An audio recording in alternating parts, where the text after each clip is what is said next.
লড়বে হিন্দুদের উপর অন্যায় অত্যাচারী জিহাদিরা দূর হটো হিন্দু হিন্দু भाई भाई बंगलादेशको इस्कन नेता चिन्मय कृष्ण दासको रिहाईको माग गर्दै हिन्दू जागरण मञ्चले आज जलपाइगुडीमा विरोध र्याली निकाल्यो। हिन्दू जागरण मञ्चको जलपाइगुडी जिल्ला शाखाद्वारा बाबुघाटबाट उक्त प्रतिवाद र्याली निकालिएको थियो, जसले शहरको विभिन्न क्षेत्रहरूको परिक्रमा गर्यो। यसपछि यहाँको जिल्ला शासक कार्यालयमा पुगेर एउटा ज्ञापन पनि सुम्पिदिएको छ।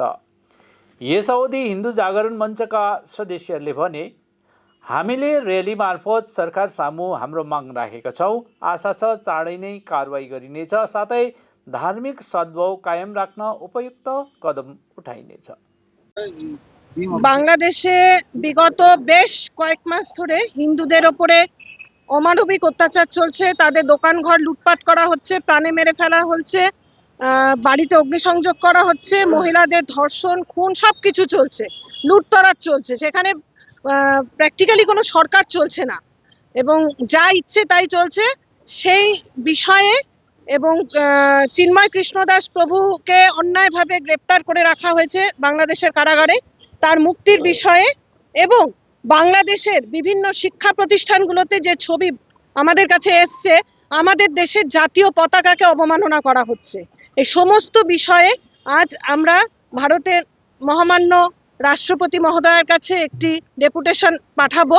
সেটা আমাদের মাননীয় ডিএম মহোদয়ের মাধ্যমে আমরা পাঠাবো। তার জন্য আজকে সমস্ত সনাতনী যোদ্ধারা একত্রিত হয়েছি। আমরা চাইছি ভারত সরকার অবিলম্বে এই বিষয়ের উপর হস্তক্ষেপ করুক এবং এই প্রতিটি বিষয়ে সেখানে যাতে হিন্দুদের উপর অত্যাচার বন্ধ করা হয়, অবিলম্বে যাতে বন্ধ করা হয়, কারণ ওটা তাদেরও মাতৃভূমি, এটা মাথায় রাখতে হবে। ওটা শুধু জেহাদিদের মাতৃভূমি নয়, ওটা বাংলা, ওটা আমাদের হিন্দু ভাইদের, বোনেদের, মায়েদের মাতৃভূমি। সেই মাতৃভূমিতে তাদের সুরক্ষা নিশ্চিত করতে হবে।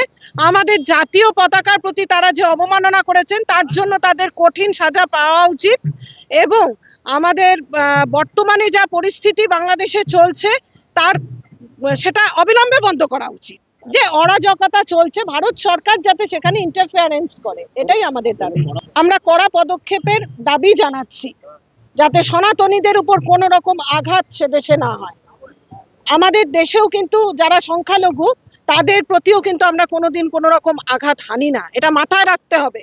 ভারতের পণ্য যে তারা বর্জন করছেন, ভারত থেকে যদি আলু পেঁয়াজ রপ্তানি টোটালি বন্ধ করে দেওয়া হয়, তাহলে কি বাংলাদেশের সাধারণ মধ্যবিত্ত নিম্নবিত্ত পরিবারের লোক কি খেয়ে থাকতে পারবেন, খেয়ে পড়ে থাকতে পারবেন? এটা তাদের চিন্তার বিষয় আছে।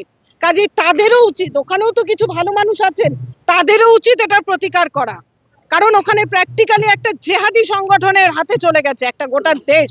আজ হিন্দু জাগরণ মঞ্চের নেতৃত্বে আমাদের বিশ্ব হিন্দু পরিষদ, হিন্দু সমাজ, এছাড়া আরো অনেক সংগঠন আছে, আমাদের ABRSM আছে, তারপরে সীমান্ত সুরক্ষা আছে, সবাই আছে।